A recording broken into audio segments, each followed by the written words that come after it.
Okay guys, welcome back. Okay, what am I going to talk about? Because we want to keep, with channel lock, we clearly want to keep the shoulders closed at impact. That's the whole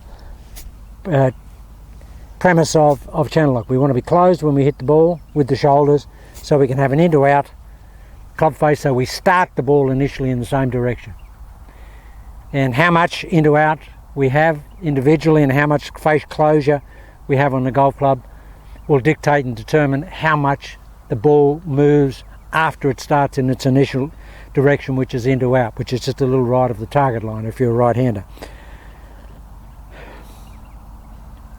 It'll just go there. So how do we keep those shoulders closed in a simpler manner or fashion? Well guys, something that I used to do and something I used to teach a long time ago, not a long time ago, when I was teaching formally back in the 90s to 2000, or before that, from 85 to 2000. Even with a conventional golf swing, what I used to say to guys, if you've got a conventional golf swing, if you can take the club to here in a conventional golf swing, then on the downswing, feel that your back in that position there stays there as long as it can on the downswing. Just in a conventional golf swing. That's just a conventional golf swing. Well, I still hit it pretty good with a conventional golf swing. I mean, I used to hit it pretty good with a conventional golf swing, but I just never knew where the ball was going, guys, as I've said ad nauseum.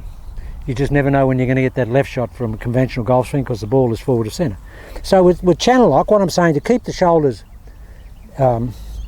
back, keep the shoulders closed, just think of this, guys, in the backswing.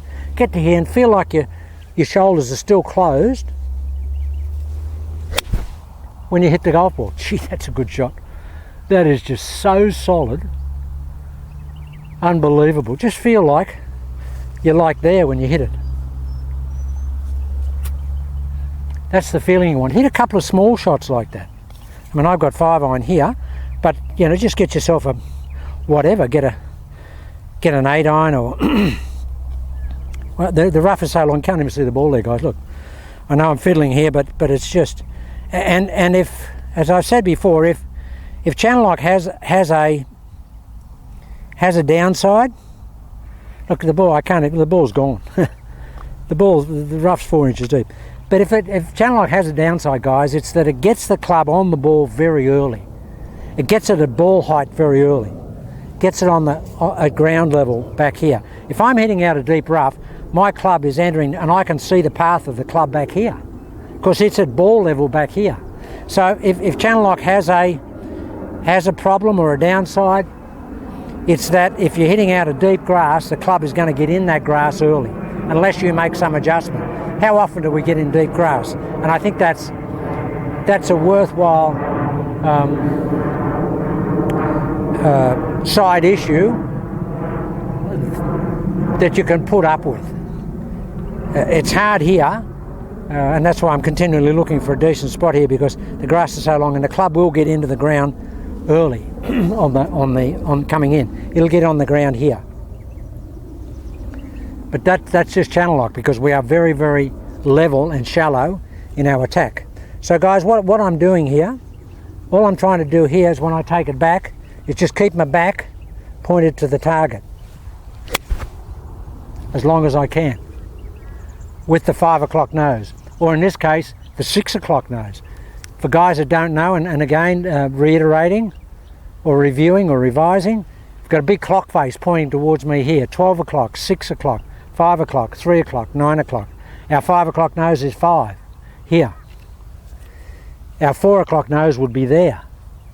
So when I said 6 o'clock there, I meant 4 o'clock, because that's an overextension. The 4 o'clock nose is an overextension of the 5 o'clock nose. It's actually further to the right for a right-hander. So guys, simplicity, to keep the shoulders closed. Just take it back and keep the back facing the target. Wow. What's interesting there, guys, is by feeling that the back is still facing the target coming in, is you really do get a lot of block by that lead shoulder to keep your 5 o'clock nose or 4 o'clock nose pointing to the right if you're a right-hander at impact. I actually felt that I hit saw the golf ball hit there. I mean, that was a nice, really nice feeling.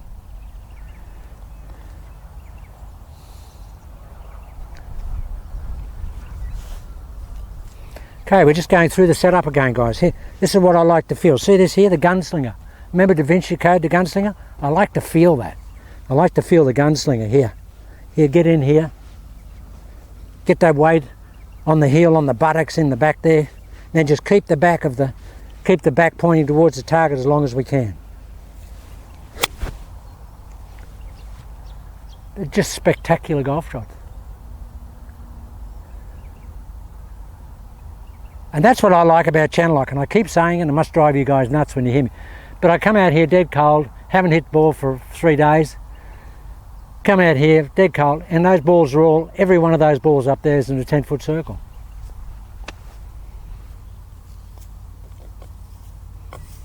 Or maybe a 15-foot circle, because I'll aim to the right of that 15-foot circle. I never aim at the same place, ever.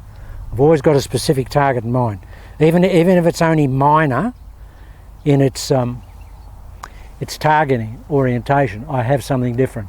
I've got a big tree out here with a big pile of rubbish to the side of it, and I'll aim to the right of the rubbish, the left of the rubbish, or the middle of the rubbish. The rubbish is about 15 feet wide. So here we go, here we are. The gunslinger here, guys. Here I am. Wyatt Earp. Get in here.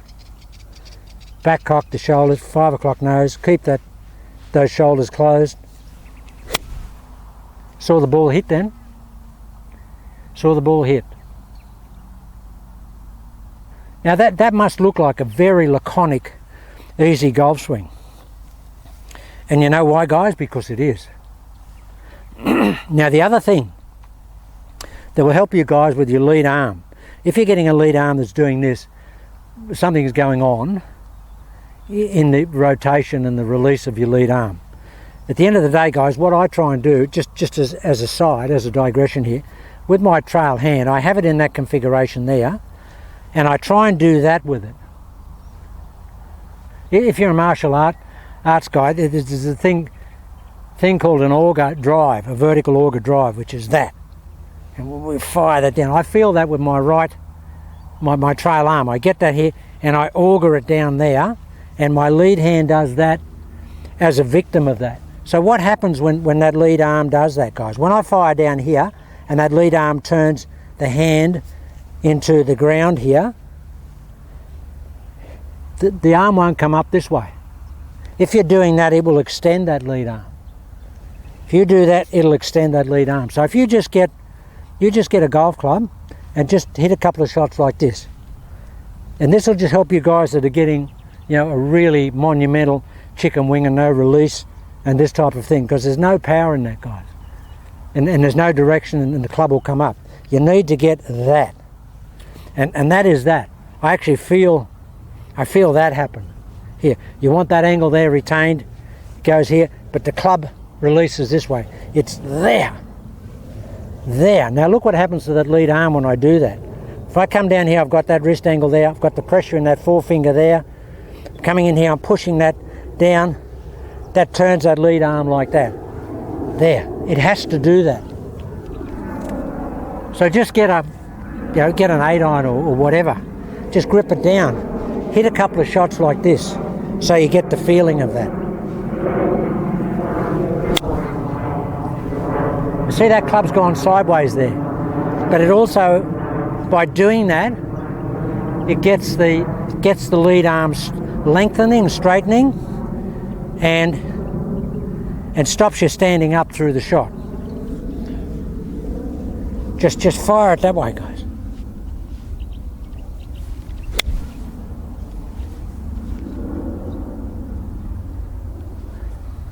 Try and get a little bit of a slingy type draw on it, and that will indicate that you are releasing the club quite aggressively. So I feel that. Yeah, because I see a lot of this with some of the guys. You can't play like that.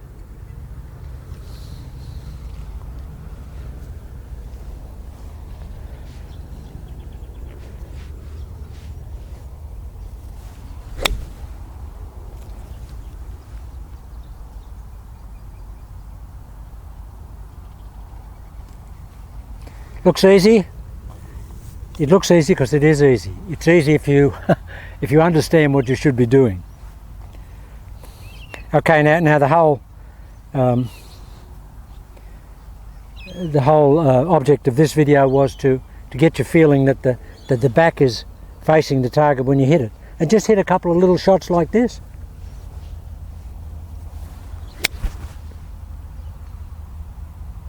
Just stay there. If that lead arm pulls away from this trail arm, that's good, because that means that those shoulders have really stayed closed. Because this arm, this lead arm gets out here, and the lead arm there actually should be going this way more, but the fact that my trail hand came off it has stopped it from going over there. But in an effective, correct release, the lead arm would be going this way. Well, the club would be going that way.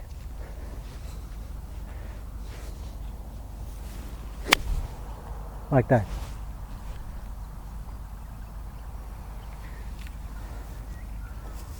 Okay, we'll just hit a couple of full shots.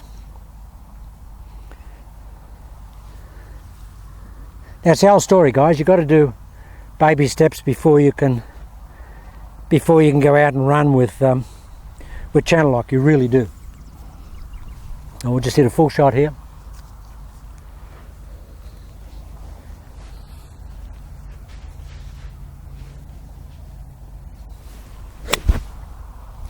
Don't get any better than that for old JH.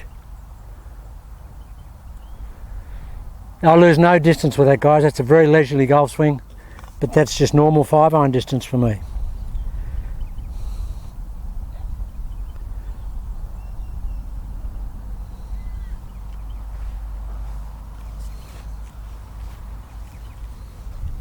Here we are, the gunslinger here, right here. Swing the club back.